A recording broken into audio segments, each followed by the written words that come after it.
हिंदी हूँ मैं, देश की आन हूँ, बान हूँ, शान हूँ। जिसने हिंदी को अपनाया उसकी पहचान हूँ। हिंदुस्तान के माथे की बिंदी हूँ। हाँ मैं हिंदी हूँ, हाँ मैं हिंदी हूँ। हेलो फ्रेंड्स, मैं दिव्या सिंह, स्वागत है आपका टेक स्टेप यूट्यूब चैनल में। फ्रेंड्स, जिस तरह हर इंसान की लाइफ में कुछ डेट्स बहुत इंपॉर्टेंट होती हैं, जैसे अपना बर्थडे, परिवार वालों का बर्थडे, एनिवर्सरी, ठीक उसी तरह हिस्ट्री में भी कुछ डेट्स बहुत इंपॉर्टेंट होती हैं, लाइक 15 अगस्त, 26 जनवरी, 2 अक्टूबर, 14 नवंबर, एक्सेट्रा एक्सेट्रा। इन्हीं में से एक है 14 सितंबर, जिसे हिंदी दिवस के रूप में मनाया जाता है। आज़ादी के 2 साल बाद 14 सितंबर 1949 को संविधान सभा में एक मत होकर हिंदी को राजभाषा का पद दिया गया। लेकिन इतने वर्षों बाद भी न तो हिंदी को राष्ट्रभाषा का दर्जा मिला और न ही राजभाषा का। दोस्तों, हम एक हिंदुस्तानी ही हैं जो खुद अपनी भाषा हिंदी का इस्तेमाल करने में हिचकिचाते हैं। जब खुद हिंदुस्तानी ही हिंदी को तवज्जो नहीं देते तो किसी और देश के लोग क्यों देंगे। मैं ये नहीं कहती कि कोई और भाषा या इंग्लिश नहीं सीखनी चाहिए, ज़रूर सीखनी चाहिए, लेकिन इसका मतलब ये नहीं है कि अपनी मातृभाषा ही बोलनी छोड़ दें। कभी आपने सोचा कि आखिर अपनी ही मातृभाषा और राजभाषा को दिवस के रूप में मनाने की ज़रूरत क्यों महसूस हुई? 14 सितंबर का क्या महत्व है? इसे हिंदी दिवस क्यों कहते हैं और इसे मनाना क्यों ज़रूरी है? दोस्तों, इन सारे सवालों के जवाब जानने के लिए हमें इतिहास में झांकना होगा, क्योंकि इसके पीछे एक बहुत लंबी कहानी है।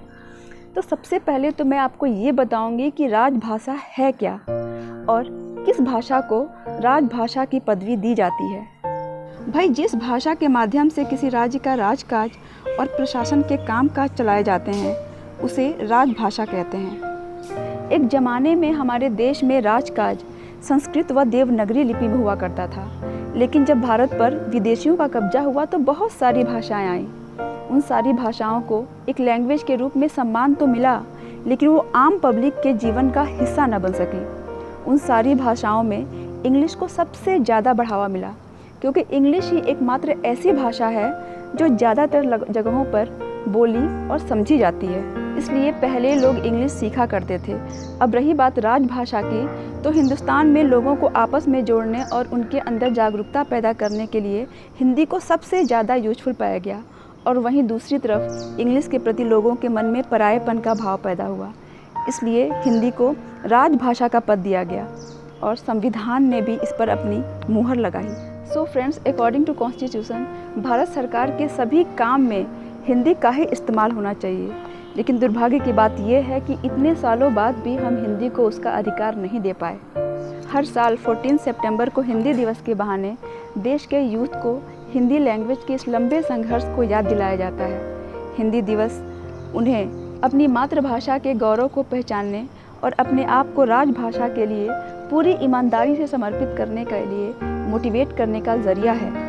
क्योंकि हर भाषा के पास अपना दिन नहीं होता, हिंदी के पास अपना दिन है। हिंदी दिवस एक नेशनल फेस्टिवल है, इसे ज़रूर मनाएं।